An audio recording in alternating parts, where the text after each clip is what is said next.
Olá, hoje a gente vai mergulhar num documento que é quase uma certidão de nascimento da estrutura militar que a gente tem hoje no Brasil, a Lei Complementar 97. Isso. Pode parecer um tema super técnico, né? Cheio de artigos, parágrafos, mas na verdade o que está ali é o roteiro de uma relação, bem complexa, às vezes tensa, a do poder civil com o poder militar. Exatamente. Nossa missão hoje, usando esse texto como base, é entender como esse roteiro tenta, sabe, equilibrar a balança. De um lado, a gente precisa ter forças armadas prontas, eficientes. Do outro, a garantia de que elas vão estar sempre sob controle da autoridade civil que foi eleita democraticamente. É isso. Então, a grande pergunta que guia a nossa conversa é: como a lei organiza essa arquitetura de poder e, afinal, quais são as regras do jogo para usar força no Brasil? Perfeito. E essa lei não é só um organograma, né? Ela é o resultado de um processo histórico, um processo político bem longo. Ela foi criada em 99, um momento assim crucial para a consolidação da democracia no Brasil. E ela tentou colocar no papel respostas para perguntas que ecoavam, olha, há décadas. A gente vai ver que cada detalhe, desde quem escolhe os comandantes até como se autoriza uma operação, tudo foi pensado para criar um sistema de freios e contrapesos. Certo, então vamos começar pelo topo dessa arquitetura de poder. A lei diz que o presidente da República é o comandante supremo. Isso. Isso soa muito imponente. Mas o que significa na prática, no dia a dia?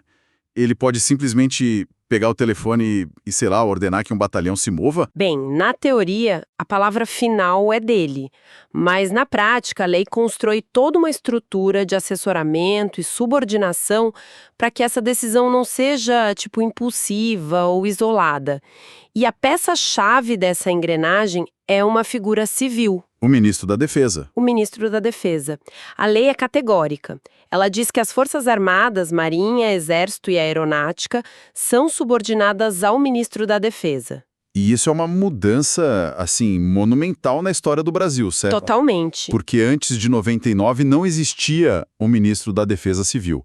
Cada força tinha seu próprio ministério e era comandado por um oficial de alta patente. Exatamente. A criação do Ministério da Defesa e essa subordinação ao ministro civil foi talvez a inovação institucional mais importante dessa lei. Ela quebra aquela tradição dos ministérios militares e consolida o princípio do controle civil. Entendi. E a lei também cria uma distinção interessante no assessoramento ao presidente. Para assuntos gerais, o interlocutor é o ministro, mas para o planejamento de uma operação militar, para o emprego da força em si, aí o presidente ouve um órgão colegiado, o Conselho Militar de Defesa. Que tem o ministro e os comandantes. Isso. É um jeito de garantir que a decisão final tenha tanto o verniz político quanto a análise técnica militar. E falando nesses comandantes, como é que eles chegam lá? A escolha é puramente política ou a lei estabelece algum critério? A lei estabelece um funil bem claro. Eles são indicados pelo ministro da Defesa, nomeados pelo presidente, mas eles precisam ser oficiais generais do último posto da carreira. Ah, então tem essa regra. Tem, ou seja, um almirante de esquadra para a Marinha, um general de exército para o Exército e um tenente brigadeiro do ar para a Aeronáutica. Não dá para pegar um general de uma patente inferior e promovê-lo direto ao comando. A escolha é feita dentro do topo da hierarquia que já existe. Entendi. Mas tem um detalhe no texto que me chamou a atenção que parece mais do que um mero procedimento. A lei diz que quando o oficial assume o cargo de comandante, se ele ainda estiver na ativa, ele é transferido para a reserva, automaticamente. Ah, isso. Por que isso é tão importante? Isso é genial do ponto de vista da estrutura de poder. É um mecanismo sutil, mas extremamente eficaz. Ao mover o comandante para a reserva, a lei garante que aquele cargo seja o ápice absoluto da carreira militar dele.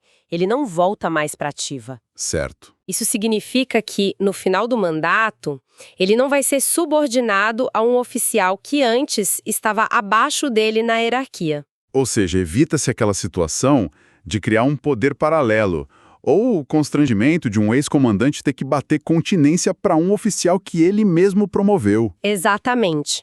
Isso reforça que o cargo de comandante é de natureza político-estratégica, ligado diretamente à direção do governo.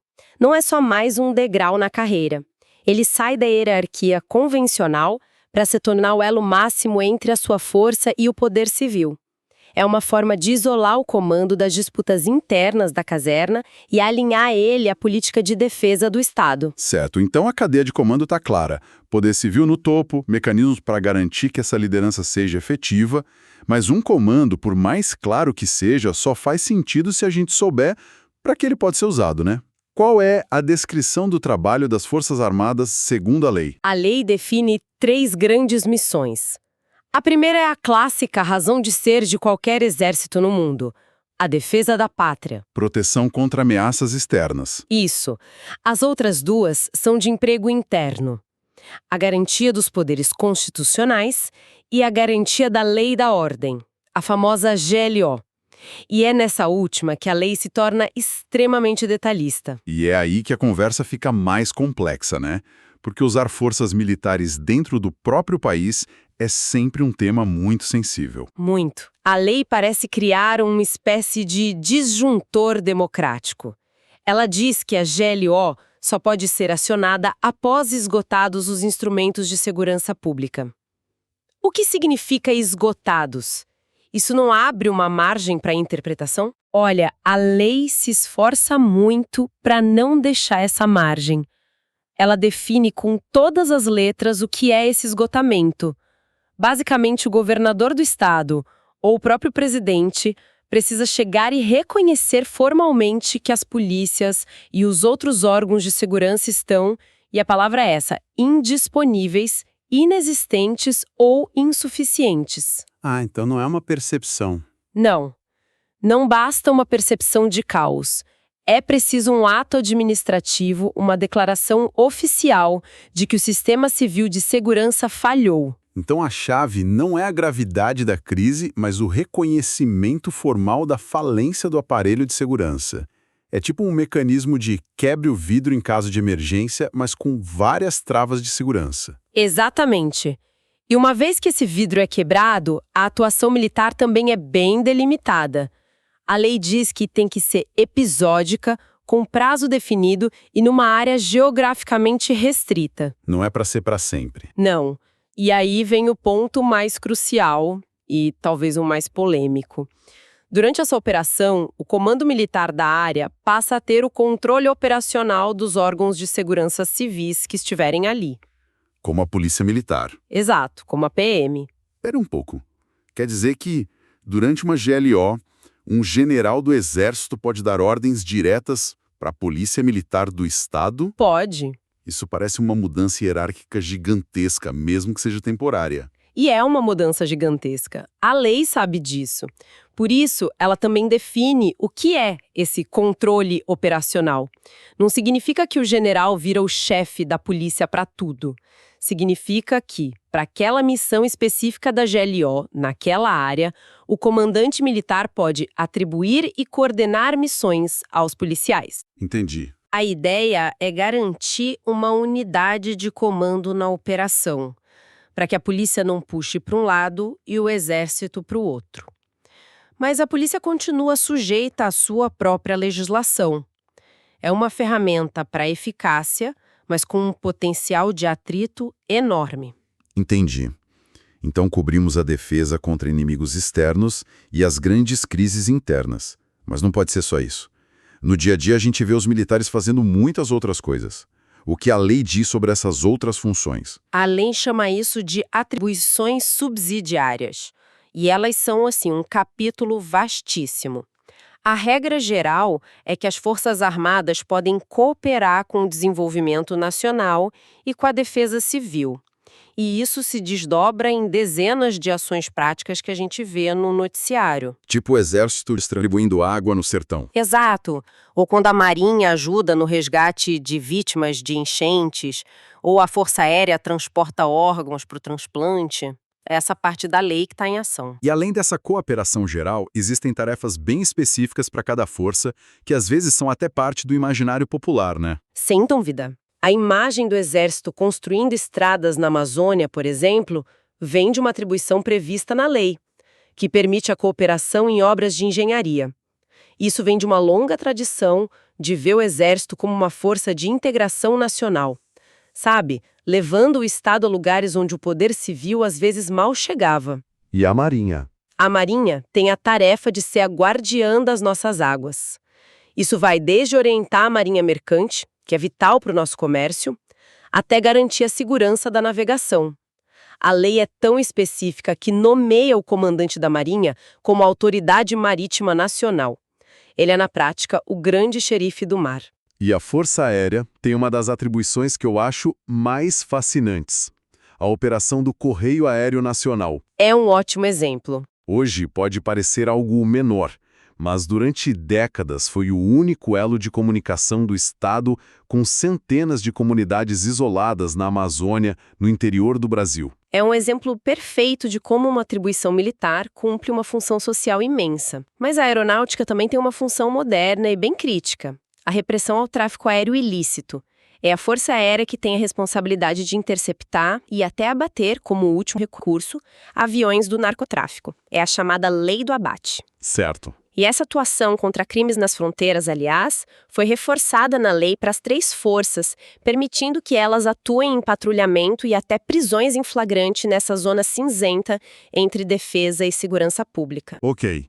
Temos uma estrutura de poder com comando civil, missões definidas, tarefas secundárias. Mas uma organização com tanto poder, com um orçamento bilionário, precisa prestar contas. Como a sociedade e o Congresso que nos representam ficam de olho nisso tudo? A lei prevê mecanismos de transparência. Sim, prevê. E o principal instrumento para isso é um documento chamado Livro Branco de Defesa Nacional. A lei o institui como um documento público, que o Poder Executivo é obrigado a enviar ao Congresso a cada 4 anos. Um livro branco? O que tem dentro dele? É só um relatório de atividades? É muito mais do que isso. É para ser a grande declaração pública da estratégia de defesa do país a médio e longo prazo. A lei exige que ele contenha uma análise do cenário estratégico mundial, qual é a política de defesa do Brasil diante desse cenário, os planos de modernização das Forças Armadas. Tudo isso? Tudo. E até mesmo o detalhamento do orçamento e do efetivo. Então, por um lado, é uma ferramenta de transparência para o Congresso e a sociedade fiscalizarem. Mas, imagino, também funciona como um grande cartão de visitas da estratégia do Brasil para o resto do mundo, certo? Perfeito, é exatamente isso. Ele sinaliza para os nossos vizinhos e para as potências globais quais são as nossas prioridades, nossas preocupações, onde a gente pretende investir. É um instrumento de governança democrática, que força o governo a pensar e a debater publicamente seus planos. E também um instrumento de diplomacia. A ideia é garantir que a defesa nacional não seja uma caixa preta, mas uma política de Estado, debatida e acompanhada. Faz todo sentido. Então, para a gente amarrar nossa análise, a Lei Complementar 97 parece ser um esforço muito consciente para desenhar um sistema onde o poder militar é robusto, mas contido. Autoridade civil clara, com o presidente e o ministro da Defesa, e cria regras muito estritas para o uso da força internamente, como na GLO.